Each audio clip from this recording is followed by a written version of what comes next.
আমি সর্বপ্রথম মহান আল্লাহ তাআলার শুকরিয়া আদায় করছি। আপনাকে ধন্যবাদ জ্ঞাপন করার পাশাপাশি সারা দেশবাসী এবং বিশেষ করে আমার নির্বাচনী এলাকার সম্মানিত জনগণকে ধন্যবাদ এবং কৃতজ্ঞতা জ্ঞাপন করছি। তারাই আমাকে এবং আমাদেরকে এখানে কথা বলার সুযোগ করে দিয়েছেন তাদের মূল্যবান ভোটের মাধ্যমে।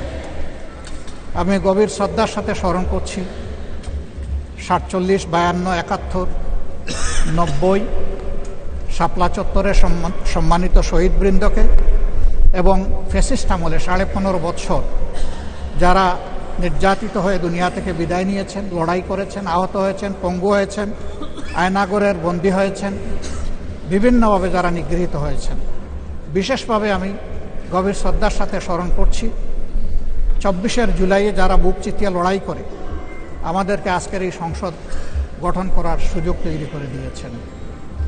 তাদের মধ্যে যারা নির্যাতিত হয়ে দুনিয়া থেকে বিদায় নিয়েছেন, মহান রব্বুল আলমিনের দরবারে দোয়া করি আল্লাহ তাদের সকলকে শহীদ হিসাবে কবুল করুন।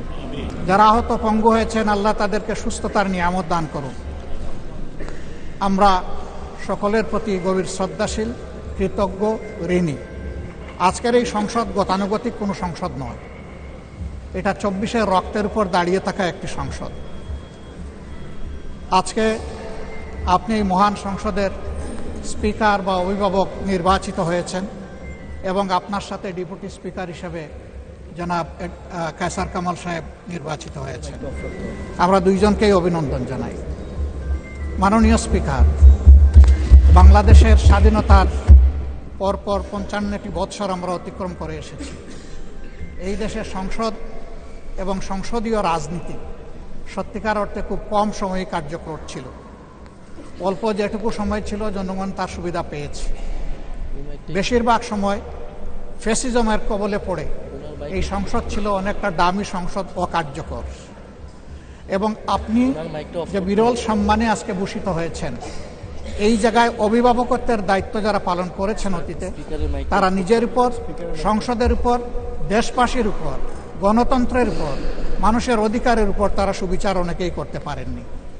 আমরা আশা করি আপনার এই অভিভাবকত্বের জায়গা থেকে আপনি যদি একটা দল থেকে নির্বাচিত হয়ে সংসদে এসেছেন, কিন্তু ইতিমধ্যেই আপনি ঘোষণা দিয়েছেন যে আপনি জাতীয়তাবাদী দলের স্থায়ী কমিটির সদস্য পদ থেকে পদত্যাগ করেছেন, এখন আপনি সকলের। আমরা মনে করি আপনার কাছে সরকারি দল এবং বিরোধী দল আলাদা কিছু হবে না। RICL TMX, যুগের পর যুগ স্থাপনা থাকে মজবুত। আপনার কাছে আমরা সুবিচার পাব, জাতির কল্যাণে যে কথাগুলো বলতে চাইব সেই কথাগুলো বলার সুযোগ আপনার কাছ থেকে পাব। আপনার নেতৃত্বে এটি একটি গতিশীল সংসদ হবে, এটা আমরা আশা করতে চাই। আমরা আশা করতে চাই অতীতে যে মন্দ নজির সৃষ্টি হয়েছে বিভিন্ন সময়, এটি নতুন করে আর হবে না। আজকের এই সংসদে অনেক তরুণ সদস্য এখানে আজকে এসেছেন। আমিও বয়সে একটু বেশি হলেও আমিও তরুণ। আমার জীবনে এটা প্রথমে এই সংসদে ঢোকা, সুতরাং আমিও তরুণদের একজন। সেই তরুণরা যারা এখানে প্রাজ্ঞ আছেন, অতীতে যারা এই মহান সংসদের সদস্য বারবার নির্বাচিত হয়েছেন, তাদের কাছ থেকে আমরা ভালো কিছু শিখব। আমরা অতীতের সংসদগুলোতে দেখেছি এখানে দেশের মানুষের কল্যাণ বিবেচনায় আলোচনা না হয়ে মানুষের চরিত্র হননের জন্য এখানে বিপুল সময় ব্যয় করা হয়েছে। আমি আপনাকে বিনীতভাবে অনুরোধ করব, এই সংসদ যেন কারো চরিত্র হননের কেন্দ্রে পরিণত না হয়। আপনার কাছ থেকে কেউ সামান্যতম সুযোগও যেন এই ব্যাপারে না পায়।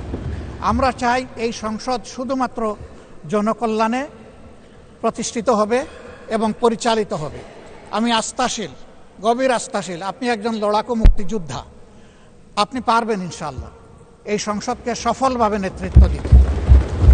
আমরা আপনার সঙ্গত প্রত্যেকটি বিষয়ে কথা দিচ্ছি, আমরা আপনাকে সমর্থন দিব, সহযোগিতা দিব, আপনার জন্য দোয়া করব। আমরা আপনার কাছ থেকে শুধু ইনসাফ আশা করব। আপনি যদি এই সংসদের উপর ইনসাফ করেন তাহলে 18 কোটি মানুষের উপর ইনসাফ করা হবে। কারণ রাষ্ট্রের গুরুত্বপূর্ণ 3টি অঙ্গের এটি হচ্ছে সবচেয়ে গুরুত্বপূর্ণ অঙ্গ। এই অঙ্গটা যখন সুস্থ সবলভাবে পরিচালিত হবে, বাকি 2টা অঙ্গ সরাসরি সেইভাবেই কাজ করবে। মাননীয় স্পিকার, আবারও বলি, জুলাইয়ের রক্তের উপর দাঁড়িয়ে এই সংসদ, জুলাইয়ের একটা প্রত্যাশা ছিল, একটা মাত্র স্লোগান ছিল, উই ওয়ান্ট জাস্টিস। আমি আবার এটা এখন উচ্চারণ করলাম, উই ওয়ান্ট জাস্টিস।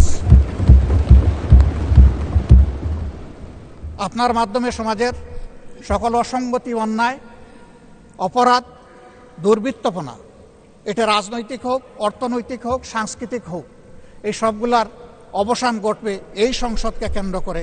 এই প্রত্যাশা ব্যক্ত করে আমি আপনার সুস্বাস্থ্য, দীর্ঘ হায়াত কামনা করছি এবং সফল নেতৃত্ব আমি কামনা করছি, যে আপনি অভিভাবক হিসাবে ইনশাআল্লাহ সফলভাবেই নেতৃত্ব দিবেন। আল্লাহ হাফিজ। আসসালামু আলাইকুম রহমতুল্লাহ।